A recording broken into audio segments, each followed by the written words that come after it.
Hi, my name is Heather Shiloh, and I'm going to be talking to you today about a case study about how every day counts. This case study, in a nutshell, is about a principal who was placed in charge of the attendance of Golden Oaks High School. When he took over, the attendance rate was really poor. About 85% of the students had missed 10 or more days. And that was just in recent years. Before that, attendance had not been an issue, and students were not having those chronic absences. When Mr. Rhodes took over, he began to look at why this might be occurring. What he found was the athletic director had favored and supported absences of varsity players. He found out that 2 or more of the retiring teachers were not reporting absences regularly, as well as the counselor had been neglecting the duties to resolve these issues about declining student achievement. In this community, it was stated that the community was rural but next to a larger city. Most parents commuted about 2 hours or more, so they had limited time to support students' after-school activities.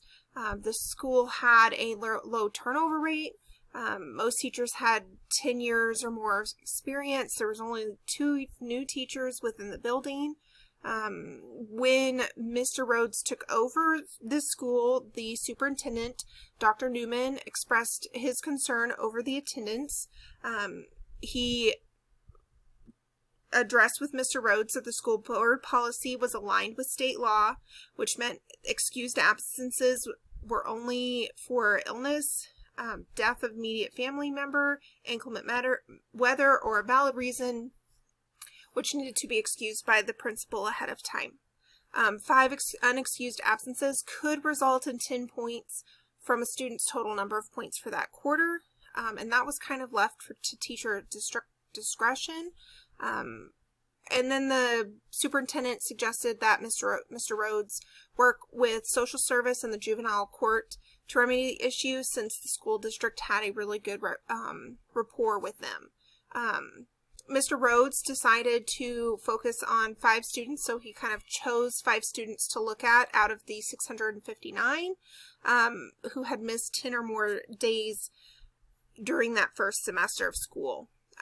The students he identified were Karen, an 11th grader, Tyrone, a 10th grader, Christina, a 9th grader, Carl, a 10th grader, and then John, 11th grader.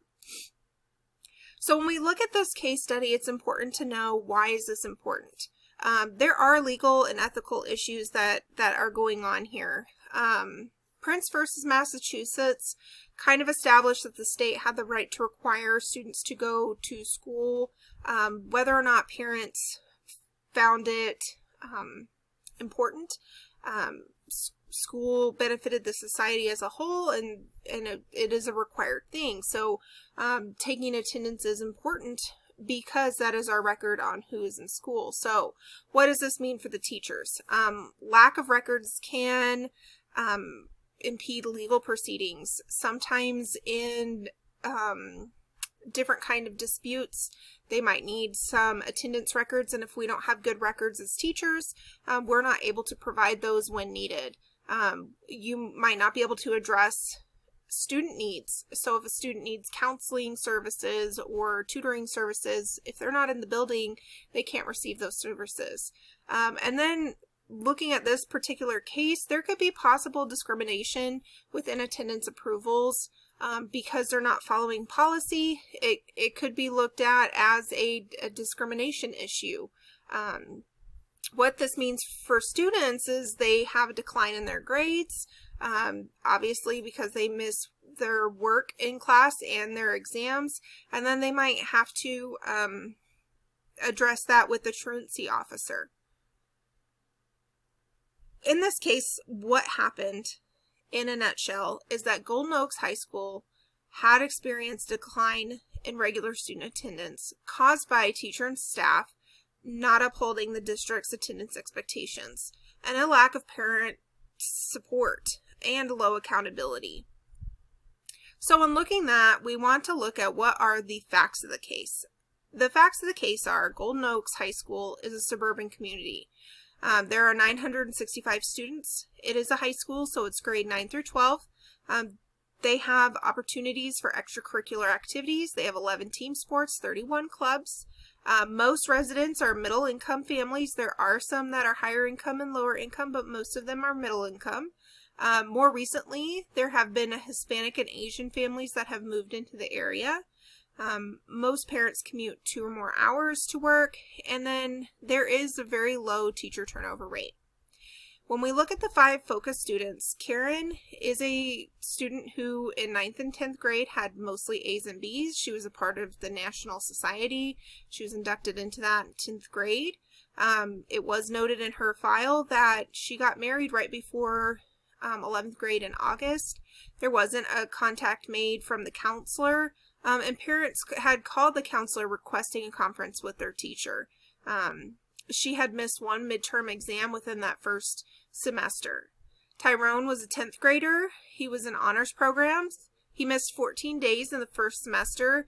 These days were missed due to his parents pulling him out of school. One was his mom was going on a conference and pulled him out so he could experience DC and the things to see there. And the second one was his dad pulled him out of school to see Canada. He was able to keep average progress in his classes, and his missed classes were approved by his teacher. Christina was a 9th grader. She missed 4 days in a row on 3 different weeks. She was attending out-of-town church events. Her homeroom teacher approved these absences. However, her algebra teacher requested a conference for missed exams. She currently has 2 C's and 1 D. When we look at Carl, he's a 10th grader. He has morning classes, and then in the evenings, or not evenings, in the afternoon, he goes to vocational school. He randomly misses days. He was referred to the truancy officer. Parents didn't support strong attendance. The counselor noted that Carl's dad did not finish high school, and he said if Carl didn't finish high school, he could come work with him. Carl does have younger brothers and a brother and a sister in school, and the principal made a note to check on their attendance. John is an 11th grader football quarterback. He was injured during the football jamboree. He attends physical therapy each week on Tuesdays and Thursdays, and that goes from noon to 2:30. In addition to this, the athletic director requested that he be excused Friday afternoons during football seasons to rest before games. Teachers were not reporting these absences, so although John wasn't flagged for necessarily missing as much as he had, that was because of teachers not reporting that he wasn't there. So when we look at this information and review, what we can see is we definitely have different issues going on. In a study by Becerra in 2012, they found that some Latino families were perceiving schools to be unwelcoming. There was a low parent presence in the school, and this could be due to perception. The school relationship with families needs to be improved. With the influx of Hispanic families in their community, this could be something that this particular school is experiencing. Student and parents have an important stake in the outcome. Obviously, student education is linked to student attendance. It has been determined that education is important in creating productive members of society. This was the ruling that was decided that the state could step in on, because this is how we create productive members of society. Teachers have a responsibility to provide accurate school records. Teachers need students in the class in order to be able to teach. And then we have a legal obligation to report attendance issues. It is yet to be disclosed if all the parents had been informed in this case. Some of the parents I know have, given the information presented. Some of them it was not stated whether they had or not. It was noted if the truancy officer it was not noted if the truancy officer was informed of all these absences. It was only stated in one case that the truancy officer was involved. It is unknown if teachers have been informed they are in breach of the attendance regulations and in their approvals of unexcused absences. More information is needed on teacher discipline and in-services. Parent contacts needs to be investigated in this case. Further data may be needed on individual students, case by case, and perception data needs to be collected if it has not already. And that perception data is really kind of how people feel about the school. So like as far as these families coming, we need to know how are they feeling about school communications? Do they feel comfortable and welcoming in the school? Or are we seeing these new families coming in and not supporting the school because of these issues? Do students not see that their education is valuable, or are teachers having an issue in the perception of what they're supposed to be doing? So there's definitely more information needed in this case to make a well-informed decision. Oops. Now we do have some options of what we can do given the information that we have. The first option is we could do nothing. We could keep doing status quo and hope it gets better. The second option is we can hit where we can hard, which means teacher in-services on attendance data, laws, and expectations. We can notify families about attendance policies and expectations, contact and involve social services, juvenile courts, of the excessive absences that we have already collected. We can begin collecting data on family, community, and teacher perceptions. We can create a team to be able to analyze that data and inform those stakeholders of what's going on in the school. Ensure absences are recorded with fidelity and follow up on unexcused absences swiftly. Teachers failing to report absences will be disciplined according to district guidelines. Those guidelines were not stated in this case, but disciplinary actions could be taken. Students with unexcused absences greater than 5, you would lose 10 points on their quarterly points.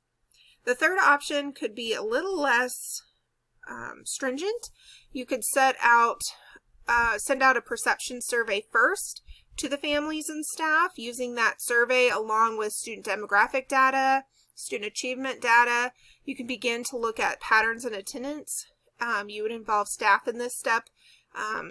If possible, you could provide it in service to review attendance protocols and expectations, evaluate building communications that go home, and then have clear and consistent consequences and address any other issues as needed. Option 4 would be to address kind of the issue on the staff side, so send out staff perception data survey, address staff issues that are known, such as approving what should be unexcused absences or not recording absences. And then you could require teachers to catalog their communication.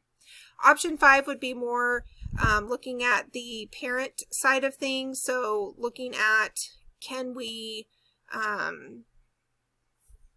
send home surveys to the families, send home attendance policy reminders, contact students with chronic absences, and then communicate to social services and the truancy officer to follow up with those excessive absences.